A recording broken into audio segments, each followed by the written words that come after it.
नमस्कार दोस्तों। आज हम शुरू करने जा रहे हैं संपूर्ण आधुनिक भारतीय इतिहास 1498 से लेकर 1947 तक। ये सिर्फ एक रिवीजन वीडियो नहीं है, ये एक स्ट्रक्चर्ड जर्नी है। एसएससी, सीजीएल, सीएचएसएल, एमटीएस और अन्य गवर्नमेंट एग्जाम्स के लिए मॉडर्न हिस्ट्री का जो पोर्शन बार बार पूछा जाता है, वही हम आज सिस्टमैटिकली कवर करेंगे। मैं रिक्वेस्ट करूंगा, इस वीडियो को बीच में स्किप मत करिएगा, क्योंकि हर स्लाइड एक दूसरे से कनेक्टेड है। चलिए शुरू करते हैं यूरोपियन पावर्स के आगमन से। सबसे पहले समझते हैं भारत में यूरोपियन शक्तियों का आगमन कैसे हुआ। 1498 वास्को डा गामा कैलिकट के तट पर पहुंचा। यहीं से भारत में यूरोपियन व्यापार की शुरुआत हुई। सबसे पहले आए पुर्तगीज, फिर डच, फिर इंग्लिश और अंत में फ्रेंच। इस ऑर्डर को याद रखिए, PDEF: Portuguese, Dutch, English, French. Exam में अक्सर पूछा जाता है, सबसे पहले कौन आया और सबसे ज्यादा प्रभाव किसने डाला। याद रखिए, सबसे पहले पुर्तगीज है, लेकिन सबसे ज्यादा राजनीतिक प्रभाव इंग्लिश का हुआ। अब आते हैं ब्रिटिश शक्ति की नींव पर। 1757 प्लासी का युद्ध। ये एक टर्निंग पॉइंट था। सिराजुद्दौला और रॉबर्ट क्लाइव के बीच युद्ध हुआ, लेकिन असली हार बैटलफील्ड में नहीं, बल्कि मीर जाफर के विश्वासघात से हुई। इसीलिए प्लासी को कहते हैं पॉलिटिकल कंट्रोल की शुरुआत। फिर आता है 1764 बक्सर का युद्ध। इस बार ब्रिटिश ने 3 शक्तियों को हराया: मीर कासिम, शुजाउद्दौला और शाह आलम द्वितीय। इसके बाद 1765 में ब्रिटिश को दीवानी राइट्स मिल गए। याद रखिए, प्लासी ने पावर दी, बक्सर ने रेवेन्यू दिया। ब्रिटिश ने भारत को सिर्फ जीता नहीं, उसका आर्थिक शोषण भी किया। 3 प्रमुख revenue systems: zamindari, ryotwari, mahalwari. Zamindari system 1793 Lord Cornwallis, Bengal, Bihar, Orissa में लागू हुआ। इसमें जमींदार को लैंड का मालिक बना दिया गया। Ryotwari system Thomas Munro, Madras और बॉम्बे में। यहां सीधा किसान से टैक्स लिया जाता था। Mahalwari system Holt Mackenzie, north India में। यहां गांव को यूनिट माना गया। इसी दौरान दादाभाई नौरोजी ने ड्रेन ऑफ वेल्थ थियरी दी।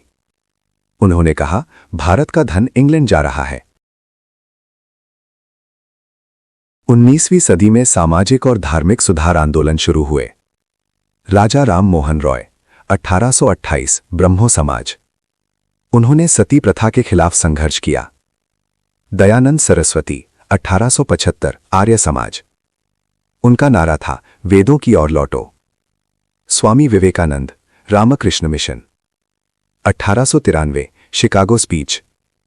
ये सब आंदोलन भारत में राष्ट्रीय जागरण की भावना जगाने लगे। 1857 से पहले भी कई विद्रोह हुए। संथाल विद्रोह, नील विद्रोह, मुंडा विद्रोह। ये सब ब्रिटिश आर्थिक नीति के खिलाफ थे। इन्होंने एक संदेश दिया, लोग अब चुप नहीं रहेंगे। 1857 की क्रांति। इसे भारत का प्रथम स्वतंत्रता संग्राम भी कहा जाता है। इसके कारण थे डॉक्ट्रिन ऑफ लैप्स, आर्थिक शोषण और कार्ट्रिज कांड। 10 मई 1857 मेरठ से शुरुआत। मंगल पांडे का नाम याद रखिए। दिल्ली में बहादुर शाह जफर को नेता माना गया। लक्ष्मीबाई, तात्या टोपे, कुंवर सिंह। अंत में ब्रिटिश जीत गए, लेकिन 1858 का गवर्नमेंट ऑफ इंडिया एक्ट आया। ईस्ट इंडिया कंपनी का शासन समाप्त, ब्रिटिश का उनका शासन शुरू। 1885 इंडियन नेशनल कांग्रेस की स्थापना। एओ यूंग ने इसकी शुरुआत की। Moderate leaders Dadabhai Naoroji, Gopal Krishna Gokhale. इनका तरीका था प्रेयर, पिटिशन, प्रोटेस्ट। इन्होंने आर्थिक शोषण के खिलाफ आवाज उठाई।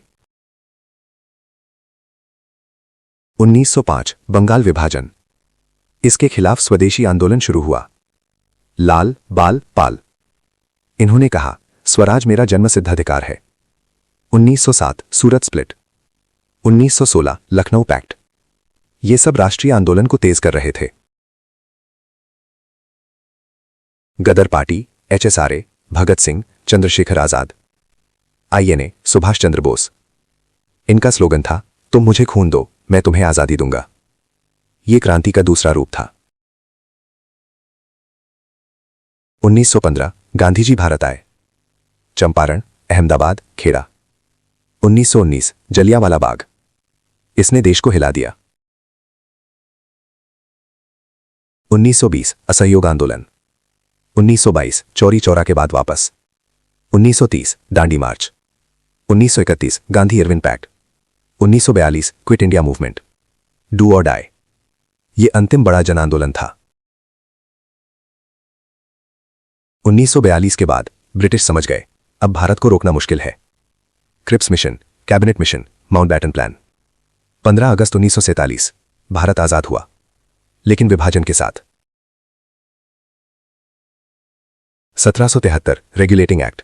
1833 चार्टर एक्ट। 1858 कंपनी रूल खत्म। 1909 Morley Minto. 1919 Montagu Chelmsford. 1935 government of India act. याद रखिए, 1935 का एक्ट सबसे इंपॉर्टेंट है। इसी ने फेडरल स्ट्रक्चर का बेस दिया। तो दोस्तों, ये था 1498 से 1947 तक का कंप्लीट रिवीजन। अगर आपको ये फॉर्मेट पसंद आया तो कमेंट करिए नेक्स्ट सब्जेक्ट कौन सा चाहिए, और वीडियो को सेव कर लीजिए एग्जाम से पहले क्विक रिवीजन के लिए। मिलते हैं अगले सेशन में।